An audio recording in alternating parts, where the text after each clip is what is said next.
Hi hello ಎಲ್ಲರಿಗೂ ನಮಸ್ಕಾರ. ಜ್ಯೋತಿ ಪಾಕಶಾಲೆಗೆ ತಮ್ಮೆಲ್ಲರಿಗೂ ಸ್ವಾಗತ. ನಾನು ಈ ದಿನ ಬದನೆಕಾಯಿ ಮಸಾಲ ಗ್ರೇವಿ ಮಾಡುವ ವಿಧಾನ ತೋರಿಸ್ಕೊಡ್ತಾ ಇದ್ದೇನೆ. ತುಂಬಾ ಸುಲಭವಾಗಿ ತುಂಬಾ ಟೇಸ್ಟಿಯಾಗಿ ರೆಸಿಪಿನ ಮಾಡ್ಕೊಳ್ಬೋದು. ದೋಸೆ, ಚಪಾತಿ, ರೊಟ್ಟಿ, ಅನ್ನ ಯಾವುದರ ಕಾಂಬಿನೇಷನ್ ಆದರೂ ಈ ಬದನೆಕಾಯಿ ಮಸಾಲ ಗ್ರೇವಿ ತುಂಬಾ ಟೇಸ್ಟಿಯಾಗಿರುತ್ತೆ. ಬನ್ನಿ ಈ ಟೇಸ್ಟಿಯಾದಂತಹ ಬದನೆಕಾಯಿ ಮಸಾಲ ಗ್ರೇವಿ ಮಾಡೋದು ಹೇಗೆ ಅಂತ ನೋಡೋಣ. ಅದಕ್ಕಿಂತ ಮುಂಚೆ ಇನ್ನು ಯಾರೆಲ್ಲ ಸಬ್ಸ್ಕ್ರೈಬ್ ಮಾಡ್ಕೊಳ್ದೆ ವಿಡಿಯೋ ನೋಡ್ತಿದ್ದಲ್ಲಿ ಪ್ಲೀಸ್ ಸಬ್ಸ್ಕ್ರೈಬ್ ಮಾಡ್ಕೊಳ್ಳಿ. ಬನ್ನಿ ಈ ರೆಸಿಪಿ ಮಾಡೋದು ಹೇಗೆ ಅಂತ ನೋಡೋಣ. ನಾನಿಲ್ಲಿ ಹೆಚ್ಚು ಕಮ್ಮಿ 3/4 kg ಆಗೋಷ್ಟು ಕಪ್ಪು ಬದನೆಕಾಯಿನ ತಗೊಂಡಿದ್ದೇನೆ. ಯಾವ ಬದನೆಕಾಯಲ್ಲಿ ಬೇಕಾದರೂ ಈ ಮಸಾಲ ಗ್ರೇವಿನ ಮಾಡ್ಕೊಳ್ಬೋದು.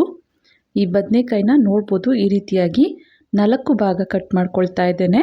ಚಿಕ್ಕವಾಗಿರೋದ್ರಿಂದ ನಾನಿಲ್ಲಿ 4 ಭಾಗ ಕಟ್ ಮಾಡ್ತಾ ಇದ್ದೇನೆ. ದೊಡ್ಡವಾದಲ್ಲಿ 6 ಭಾಗ ಬರೋ ರೀತಿ ಕಟ್ ಮಾಡ್ಕೊಳ್ಬೇಕಾಗುತ್ತೆ.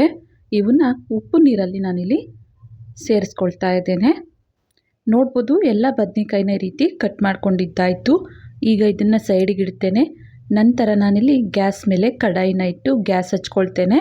ಇದಕ್ಕೆ ನೋಡ್ಬೋದು 1 ಹಿಡಿ ಆಗೋಷ್ಟು ಕಡಲೆ ಬೀಜನ ನಾನಿಲ್ಲಿ ಹಾಕಿಕೊಳ್ತಾ ಇದ್ದೇನೆ. ಕಡಲೆ ಬೀಜನ ಲೋ ಫ್ಲೇಮಲ್ಲೇ ಚೆನ್ನಾಗಿ ಫ್ರೈ ಮಾಡ್ಕೊಳ್ಬೇಕಾಗುತ್ತೆ. ಕಡಲೆ ಬೀಜ ಲೈಟಾಗಿ ಸ್ವಲ್ಪ ಫ್ರೈ ಆದ ನಂತರ ಇದಕ್ಕೆ ಮತ್ತೆ 1 ಹಿಡಿ ಆಗುವಷ್ಟು ಒಣ ಕೊಬ್ಬರಿನ ಸೇರಿಸ್ಕೊಳ್ತಾ ಇದ್ದೇನೆ. ಒಣ ಕೊಬ್ಬರಿನೂ ಸೇರಿಸಿ ಲೋ ಫ್ಲೇಮಲ್ಲೇ ಮತ್ತೆ 1-2 ನಿಮಿಷಗಳ ಕಾಲ ಫ್ರೈ ಮಾಡ್ಕೊಳ್ಬೇಕಾಗುತ್ತೆ. ಸ್ವಲ್ಪ ಇವು ಕಡಲೆ ಬೀಜ ಹಾಗೂ ಒಣ ಕೊಬ್ಬರಿ ಫ್ರೈ ಆದ ನಂತರ ಇದಕ್ಕೆ ನಾನಿಲ್ಲಿ 8ರಿಂದ 10 ಆಗುವಷ್ಟು ಹಸಿಮೆಣಸಿನ್ಕಾಯಿನ ಸೇರಿಸ್ಕೊಳ್ತಾ ಇದ್ದೇನೆ. ನಿಮಗೆ ಖಾರ ಎಷ್ಟು ಬೇಕು ಅಂತ ನೋಡಿಕೊಂಡು ಅಷ್ಟು ಹಸಿಮೆಣಸಿನ್ಕಾಯಿನ ಬಳಸ್ಕೊಳ್ಬೇಕಾಗುತ್ತೆ. ನಾವಿಲ್ಲಿ ಖಾರದ ಪುಡಿನ ಯೂಸ್ ಮಾಡ್ತಿಲ್ಲ. ನೋಡಿ, ಕಡಲೆ ಬೀಜ, ಒಣ ಕೊಬ್ಬರಿ ಹಾಗೂ ಹಸಿಮೆಣಸಿನ್ಕಾಯಿ ಚೆನ್ನಾಗಿ ಫ್ರೈ ಆಗಿದ್ದಾವೆ. ಗ್ಯಾಸನ್ನು ಆಫ್ ಮಾಡ್ಕೊಳ್ತೇನೆ. ಇವನ್ನ ಒಂದು ಬಟ್ಲಿಗೆ ತೆಗೆದುಕೊಳ್ತೇನೆ. ನೋಡಿ, ಫ್ರೈ ಮಾಡಿರುವಂತಹ ಕಡಲೆ ಬೀಜ, ಒಣ ಕೊಬ್ಬರಿ ಹಾಗೂ ಹಸಿಮೆಣಸಿನ್ಕಾಯಿನ ಮಿಕ್ಸಿ ಜಾರಿಗೆ ಸೇರಿಸ್ಕೊಳ್ತಾ ಇದ್ದೇನೆ. ಇವನ್ನ ಮಿಕ್ಸಿ ಜಾರಿಗೆ ಹಾಕಿಕೊಂಡು ಇದಕ್ಕೆ 1 ಗಡ್ಡೆ ಆಗುವಷ್ಟು ಬೆಳ್ಳುಳ್ಳಿನೂ ಸಹ ಸೇರಿಸ್ಕೊಳ್ತೇನೆ. ನಂತರ ಅರ್ಧ ಟೀ ಸ್ಪೂನ್ ಆಗುವಷ್ಟು ಜೀರಿಗೆನೂ ಸಹ ಸೇರಿಸ್ಕೊಳ್ತೇನೆ.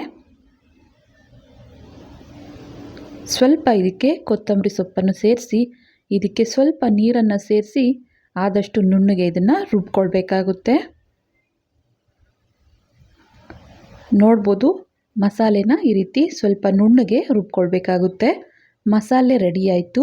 ಈಗ ಗ್ರೇವಿ ಮಾಡಲಿಕ್ಕೆ ನಾನಿಲ್ಲಿ ಗ್ಯಾಸ್ ಮೇಲೆ ಕಡಾಯಿನ ಇಟ್ಟು ಗ್ಯಾಸ್ ಹಚ್ಕೊಳ್ತೇನೆ. ಕಡಾಯಿಗೆ ಎಣ್ಣೆನ ಹಾಕಿಕೊಳ್ತಾ ಇದ್ದೇನೆ. ಎಣ್ಣೆ ಸ್ವಲ್ಪ ಬಿಸಿಯಾದ ನಂತರ 1 ದೊಡ್ಡ ಗಾತ್ರದ ಈರುಳ್ಳಿನ ಸಣ್ಣದಾಗಿ ಕಟ್ ಮಾಡ್ಕೊಂಡಿರೋದನ್ನ ಸೇರಿಸ್ಕೊಳ್ತಾ ಇದ್ದೇನೆ.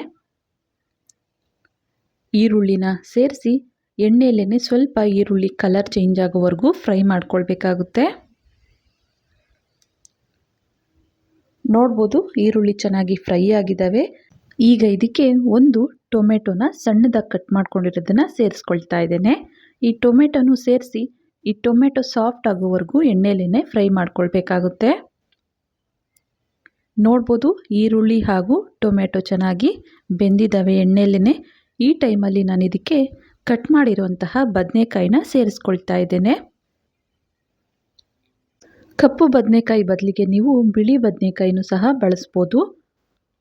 ಬದನೆಕಾಯಿನ ಹಾಕಿ ಇದಕ್ಕೆ 1/4 ಟೀ ಸ್ಪೂನ್ ಆಗುವಷ್ಟು ಅರಿಶಿನ ಸೇರಿಸ್ಕೊಳ್ತೇನೆ. ಇದನ್ನು ಚೆನ್ನಾಗಿ ಮಿಕ್ಸ್ ಮಾಡಿ ಎಣ್ಣೆಯಲ್ಲೇ ಈ ಬದನೆಕಾಯಿ ಒಂದು ಅರ್ಧದಷ್ಟು ಬೇಯೋವರೆಗೂ ಇದನ್ನು ಇದೇ ರೀತಿಯಾಗಿ ಬೇಯಿಸ್ಕೊಳ್ಬೇಕಾಗುತ್ತೆ. ಲಿಡ್ಡನ್ನು ಕ್ಲೋಸ್ ಮಾಡಿ 1-2 ನಿಮಿಷ ಇದನ್ನು ಬೇಯಿಸ್ಕೊಳ್ತೇನೆ ಎಣ್ಣೆಯಲ್ಲೇ. ನೋಡ್ಬೋದು, ಬದನೆಕಾಯಿ ಚೆನ್ನಾಗಿ ಎಣ್ಣೆಯಲ್ಲಿ ಬೇಯ್ತಾ ಇದ್ದಾವೆ. ಆಗಾಗ ಇದನ್ನು ಈ ರೀತಿ ಮಿಕ್ಸ್ ಮಾಡ್ಕೊಳ್ತಾ 5 ನಿಮಿಷ ಲೋ ಟು ಮೀಡಿಯಮ್ ಫ್ಲೇಮಲ್ಲೇ ಈ ಬದನೆಕಾಯನ್ನು ಎಣ್ಣೆಯಲ್ಲೇ ಫ್ರೈ ಮಾಡ್ಕೊಳ್ಬೇಕಾಗುತ್ತೆ. ನೋಡ್ಬೋದು, ಬದನೆಕಾಯಿ ಚೆನ್ನಾಗಿ ಫ್ರೈ ಆಗ್ತಾ ಬಂದಿದ್ದಾವೆ. ಈಗ ಇದಕ್ಕೆ ನಾವು ರುಬ್ಬಿರುವಂತಹ ಈ ಮಸಾಲೆ ಪೇಸ್ಟನ್ನು ಸೇರಿಸ್ಕೊಳ್ತೇನೆ. ಮಸಾಲೆ ಪೇಸ್ಟನ್ನು ಸೇರಿಸಿ ಈಗ ಇದಕ್ಕೆ ರುಚಿಗೆ ತಕ್ಕಷ್ಟು ಉಪ್ಪನ್ನು ಸಹ ಸೇರಿಸ್ಕೊಳ್ತೇನೆ. ನಂತರ ಅರ್ಧ ಟೀ ಸ್ಪೂನ್ ಆಗುವಷ್ಟು ಧನಿಯಾ ಪುಡಿನೂ ಸಹ ಸೇರಿಸ್ಕೊಳ್ತಾ ಇದ್ದೇನೆ. ಇವೆಲ್ಲವನ್ನು ಸೇರಿಸಿ ಚೆನ್ನಾಗಿ ಮಿಕ್ಸ್ ಮಾಡಿ ನೀರನ್ನು ಸೇರಿಸ್ದೇನೆ ಈ ಮಸಾಲೆಲ್ಲೇ ಬದನೆಕಾಯಿನ ಒಂದೆರಡು ನಿಮಿಷಗಳ ಕಾಲ ಬೇಯಿಸ್ಕೊಳ್ಬೇಕಾಗುತ್ತೆ. ಚೆನ್ನಾಗಿ ಮಿಕ್ಸ್ ಮಾಡಿ ಪ್ಲೇಟನ್ನು ಮುಚ್ಚಿ ಒಂದೆರಡು ನಿಮಿಷ ಲೋ ಫ್ಲೇಮಲ್ಲೇ ಬೇಯಿಸ್ಕೊಳ್ಳೋಣ. ನೋಡ್ಬೋದು ಸೈಡಲ್ಲೆಲ್ಲ ಎಣ್ಣೆ ಬಿಟ್ಕೊಂಡಿದೆ, ಮಸಾಲೆ ಎಲ್ಲ ಚೆನ್ನಾಗಿ ಬೆಂದಿದೆ. ಈ ಟೈಮಲ್ಲಿ ಮಿಕ್ಸಿ ಜಾರಿಗೆ ಸ್ವಲ್ಪ ನೀರನ್ನು ಸೇರಿಸಿ ಕಲಸಿ ಸೇರಿಸ್ಕೊಳ್ತಾ ಇದ್ದೇನೆ. ಇದಕ್ಕೆ ನಿಮಗೆ ಗ್ರೇವಿ ಯಾವ ಕನ್ಸಿಸ್ಟೆನ್ಸಿ ಬೇಕು ಅಂತ ನೋಡಿಕೊಂಡು ನೀರನ್ನು ಸೇರಿಸ್ಕೊಳ್ಬೇಕಾಗುತ್ತೆ. ನೀರನ್ನು ಮಿಕ್ಸ್ ಮಾಡಿ ಚೆನ್ನಾಗಿ ಇದನ್ನು ಮಿಕ್ಸ್ ಮಾಡಿಕೊಂಡು ಮತ್ತೆ ಪ್ಲೇಟನ್ನು ಮುಚ್ಚಿ ಒಂದೆರಡು ನಿಮಿಷ ಬೇಯಿಸ್ಕೊಂಡ್ರೆ ಸಾಕು. ನೋಡ್ಬೋದು ಚೆನ್ನಾಗಿ ಕುದೀತಾ ಇದೆ ಗ್ರೇವಿ ರೆಸಿಪಿ. ಬದನೆಕಾಯಿ ಸಹ ಚೆನ್ನಾಗಿ ಬೆಂದಿದ್ದಾವೆ. ಇದನ್ನು ಇನ್ನೊಂದೆರಡು ನಿಮಿಷ ಇದನ್ನು ಬೇಯಿಸ್ಕೊಳ್ತೇನೆ. ನೋಡಿ ಮಸಾಲ ಗ್ರೇವಿ ಸೈಡಲ್ಲೆಲ್ಲ ಎಣ್ಣೆ ಬಿಟ್ಕೊಂಡಿದೆ. ಬದನೆಕಾಯಿ ಮಸಾಲ ಗ್ರೇವಿ ರೆಡಿ ಆಯಿತು. ಗ್ಯಾಸನ್ನು ಆಫ್ ಮಾಡ್ಕೊಳ್ತೇನೆ. ಇದನ್ನು ಒಂದು ಬಟ್ಲಿಗೆ ಸರ್ವ್ ಮಾಡ್ತೇನೆ.